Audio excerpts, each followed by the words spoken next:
Sorry for the terrible angle. I know I look really, really bad from below. My skin's really fucked up from wearing a mask, too. Hello, it's me again, Morbid Sleep. So, Euronymous died in a fight, right? In Norway, at the hands of a Norse warrior, right? He should be in Valhalla. Or should he? Let's find out. So what are the criteria for entering Valhalla anyway? Well, there are a few answers to this. The first and most simple one is Odin takes half of all warriors to Valhalla. This makes it sound like a coin flip. If you go by that criteria, then it's 50-50. Euronymous might be in Valhalla. But wait, was Euronymous even a warrior? Well, that's potentially harder to answer. What makes someone a warrior? Is it combat experience? Is it combat training? Is it a mindset? Well, we know Euronymous didn't have any combat training or experience to speak of. And Euronymous' obsession with the evil and anti-Christian elements of black metal are now said to be largely for show, kind of contest of edginess. So, for me, he doesn't really measure up. But even if you consider Helvete the home base of his war on normal, civilized society, it's still only a 50-50 chance. Here's another version of criteria for Valhalla tickets. You must die with a weapon in your hand. Now, this is probably just a fun way of saying die in battle. But even if we take it literally, Euronymous was unarmed throughout the struggle. So in that case, he has absolutely no chance of entering Valhalla. If we don't take it literally, and just take it to mean die in battle, then sure, Euronymous died during a struggle for his life. By most definitions, a battle. However, according to Varg's various accounts of the event, one could hardly say that Euronymous was exactly engaged in the battle. Unarmed and untrained as he was, and more than likely somewhat shocked by the turn events were taking, Euronymous did little more than try to escape his killer. In pretty much all versions of the story, I can find no significant threat to Vikernes' life throughout the struggle. No matter how earnestly young Vikernes believed that Euronymous was stumbling towards a rifle or a kitchen knife. It's my opinion that Euronymous slayed Vikernes cravenly. The courts already agree it was not even close to self-defense. Vikernes himself considered it a preemptive strike, a preventative measure. Vikernes, arrogant coward that he is, slaughtered an unarmed man.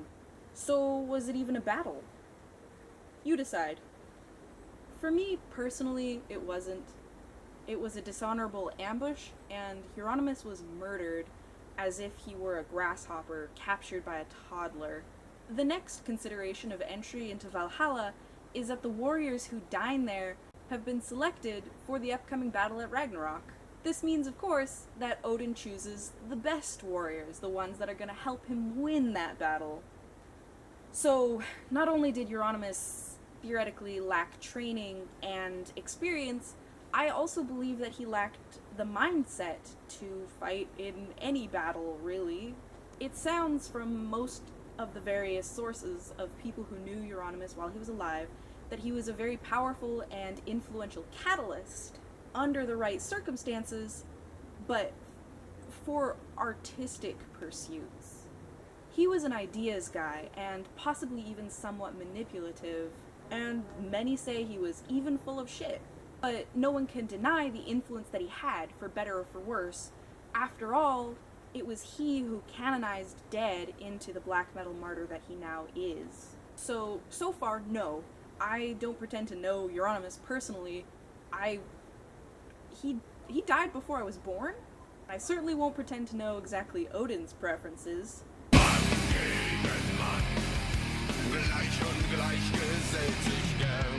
But based on the texts I've read and the accounts that I've heard, considering those versions of Euronymous' character and behavior, I can't really confidently say that he went to Valhalla.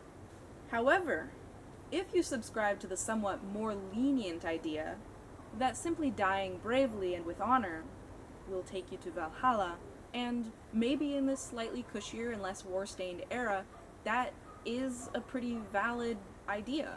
We know from Varg's recollections that Euronymous did die relatively honorably as one can, when ambushed at, what, like 4 in the morning in his underwear by a teenaged acquaintance?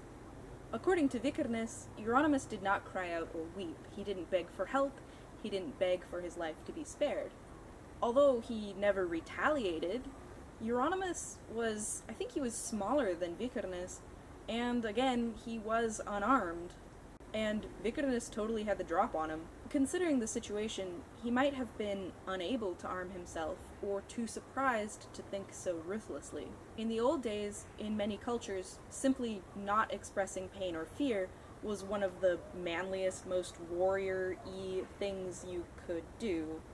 So, by that measure, then yeah, maybe Euronymous was taken by the Valkyries. Yeah. Some nice mushrooms. I really like recording in the woods, but I can't always do it.